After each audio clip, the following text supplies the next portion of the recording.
Priča o mišici. Nekoć u dalekoj zemlji bila je jedna mala mišica po imenu Mija. Živjela je u ugodnoj kartonskoj kutiji, punoj slame sa svojom obitelji. Našoj maloj mišici Miji je svake noći bilo teško zaspati. Bacala bi se po krevetiću i okretala. Naša mala mišica Mija se brinula što će donijeti sljedeći dan. Jednog dana Mija odlučila potražiti pomoć svoje mudre prijateljice stare sove. Nakon duge šetnje šumom, u dubokoj šumi, Mija je pronašla stablo svoje prijateljice sove i hrabro pokucala na vrata.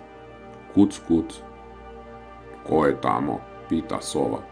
To sam ja, mala Mija mišica, mogu li ući? Sova je otvorila vrata, a Mija je objasnila svoj problem. Sova je pažljivo slušala i nasmiješila se, te je rekla. Mija, imam rješenje za tebe, rekla je sova.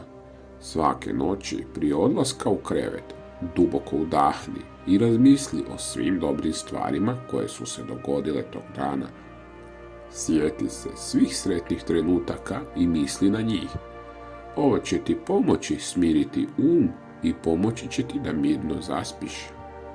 Mija je bila znatiželjna i odlučila je pokušati. Te noći naša mišica Mija otišla je u krevet. Duboko je udahnula i razmislila o dobrim stvarima koje su se dogodile toga dana. Sjetila se kako je mama za doručak napravila svoj omiljeni sir, a tata sok od banane i mlijeka.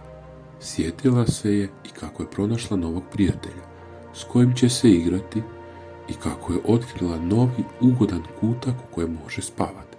Dok se svi skupa prisjećamo sretnih trenutaka, Mijin se počeo smirivati i osjećala je kako je se tijelo opušta. Prije nego što je to znala, naša mišica Mija mirno je spala, sanjajući sve divne stvari koje će učiniti sljedećeg dana. Od tog dana Mija je svaku večer slijedila savjete svoje prijateljice snove i spavala je zdravo, znajući da će uvijek imati na čemu biti zahvalna. I kad god bi se desilo da naša Mija nemirno u krevetu spava, duboko bi udahnula i razmislila o svim sretnim trenucima koji su se dogodili tog dana, baš kao je što je naša sova naučila. I tako, draga djeco, kada sljedeći puta budete teško zaspani, sjetite se priče o Miji mišici i njenoj mudroj staroj prijateljici sovi. Duboko udahnite i razmislite o svim dobrim stvarima koje su se dogodile tog dana. Usredotočite se na sretne trenutke i vi ćete mirno spavati. Laku noć.